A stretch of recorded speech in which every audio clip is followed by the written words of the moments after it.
दंडवत घातला. दोघी सासूने सून हृदयाच्या ठिकाणी धरली आणि मोठ्याने मुलगी वाटा लावायला लागल्यावर साऱ्या भरल्यावर ज्यावेळेस त्या नवरीने आरोळी द्यावा दगडासारख्या पाषाणाच्या माणसाच्या डोळ्यातून सुद्धा खळखळ पाणी यावा. सीतारा रडली, कौशल्या रडली, सुमित्रा रडली, मोठ्यानं रडली. आणि मग तिथं कोण होते? लंगोटीवाले होते. कोण होते? बागड्या कपड्यावाले होते. आणि त्याने दृश्य बघितलं आणि त्यांच्या डोळ्यातून आपोआप मी कुठे सांगत असतो पाटील, एखादी मुलगी वाटायला लावायला जर गावाच्या बाहेर गेलं आणि ती माईची लिकीची जेव्हा शेवटची भेट होती का आणि त्याला बघितलं का पाचशा हृदयाची माणसं साईडला असतात माझ्या तुमच्यासारखे. अहो नवरगावाच्या वावरातली माणसं खाळा रडल्याशिवाय राहत नाही आणि जे रडत नाहीत का त्यांच्यापेक्षा दगड बरी. माय लेकीचा तो करुण भाग बघून ज्यांच्या डोळ्याला पाणी येत नाही त्यापेक्षा त्यांना रोज जाऊन पाणी घालायचं दगडाला. अरे हृदयाला पाजारात फोडलं पाहिजे. कर्ण माणूस रडले शकुंतलासाठी, विजयी जनक रडला रडले का नाही? अरे जेव्हा पाय जायला कळत नव्हता तर सीता वाट लावायला लागले आणि सीतेची माय सीतेची माय मला जास्त गिरायक आहे मला ह्या गिरायका स्वीकारणार नाही असली आणि मग आणि त्या मालिकेचा संवाद व्हायचा. जनकाच्या डोळ्यातून पट पट पट पट पाणी आला.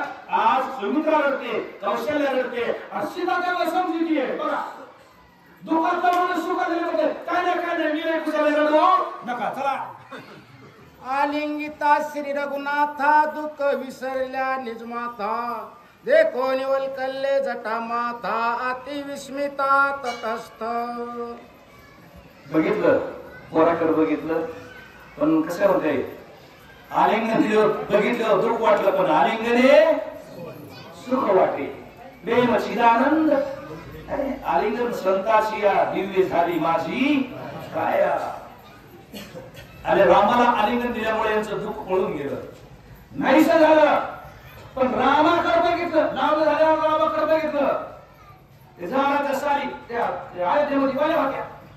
झाडाच्या साली वाळल्यावर अशा पगडा फेरात त्याचा अशा कोंबड्या होत्या असं वाटत नाही. मग रामाच्या अंगाला टोचत असते अंगा फुगल्या करत.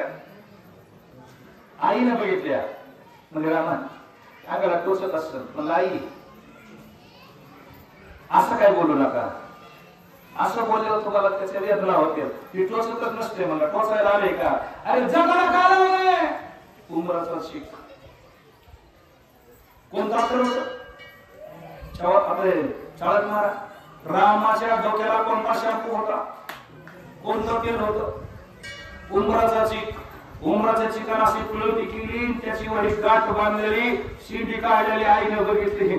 अरे अरे अरे अरे मुली बा कोणत्या जन्मात मी पाप केला असेल. मी राजाची बायको आहे, राज माता आहे, राजाची लेख आहे आणि माझ्या लेखाच्या डोक्यावर जगाला झाडाचा चिक लावून चुबळे बांधल्यास रे बाळा.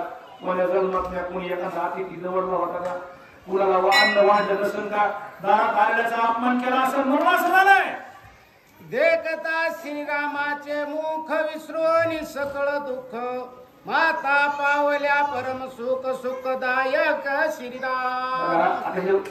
अंतर्गत मामला असतंय किती विचोका असावा आणि जवळचा माणूस भेटावा दुःख जाऊ सुख वाटे. बरोबर आहे की नाही.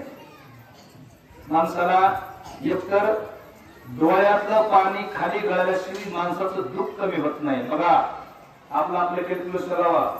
एखाद्या माऊलीला पुरुष मंडळी एवढी बारक्या काळजाची नसती दगडापेक्षा बरी थोडे. एखाद्या माऊलीला एखादी घटना त्यांच्या घरात घडू नाही घडली आणि त्या माऊलीला एखाद्या असं नारायण महाराज कुठंतरी कोचित बघायला मिळतो ती माऊली रडतच नाही. तिच्या डोळ्याला पाणीच येत नाही. ज्या माऊलीच्या डोळ्याला रडता येत नाही पाणी येत नाही का महिन्याच्या ती माऊली एवढी झाल्याशिवाय राहत नाही. त्याच्यासाठी जिच्या घरात दुःखाची घटना घडली जुन्या म्हाताऱ्या मावल्या म्हणतात हिला रडू द्या हिला पोटवर रडू द्या हिच्या डोळ्यात सगळं पाणी लावू द्या. त्यावेळेस हिचं समाधान होतं. ह्या भरपूर आणल्या रामाला बघितलं रडता रडता समाधान झालं. त्याला म्हणायचं दुःखामध्ये सुख आणि सुखामध्ये दुःख. वशिष्ठ म्हणे श्री रघुनंदना शीघ्र करून या स्नाना घ्यावे दशरथाशी पिंडदाना ज्येष्ठ विधाना पितृप्रिय. अधिकार कोणाचा आहे? अजून बी तीच पद्धत चालू आहे. म्हणजे तिथं आहे तिथं इलाज नाही. 2 आहे तिथं बी जमतंय जापट्याला थोरल्याला, पण 3 असले की अधिकार कोणाला? थोरलेला.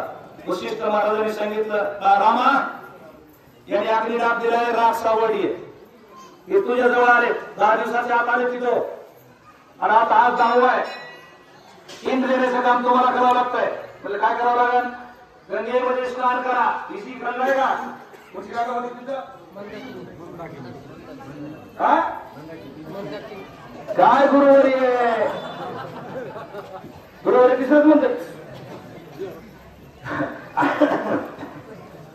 वशिष्ठ म्हणते सांगितलं जा गंगे डुबकी मारा. आता सुद्धा डुबकी मारा पावते. अनुभव आले हे ह्या जगात. हा डुबकी मारा म्हणजे तुला काय करू? बाहेर या. तुला काय करायचं? पिंडदान करायचंय. ते कसं असतंय? मी सांगतो आपलं काय सांगतं तिथं? ब्राह्मण सांगते पूर्व दिशा आणि वारी तुम्ही कशा. तुम्ही किती वेळा कमवायचं असो ते नमस्कार खाली वाढाव गेल्या तुमच्या राईट. चला चौघे बंधू समस्त माता सोय घेऊन या सीता. श्रीरामाला स्नान करिता दशरथ अर्था उद्धरावया. कोण कोण गेले? कोण बघ मला तुझं तुम्हाला मला सांगितलं राम लक्ष्मण भरत आणि शत्रुघ्न. 5वं होतं. 5वं गिराईक होतं. सुनाला सुद्धा अधिकार मुला इतका असतो. बऱ्याच ठिकाणी पेपरला, टीव्हीला, मोबाईलवर, फेसबुकला पाहायला मिळतं. ज्या ठिकाणी सासऱ्याला मुलगा नसतो, नातू नसतो, त्यावेळेस सासऱ्याला अग्निदाब सुना देते. हे 4 भाऊ आणि सुना. सून कोणची? सीता. बाकीच्या सुना होत्या. तो विषय सांगतो पुन्हा.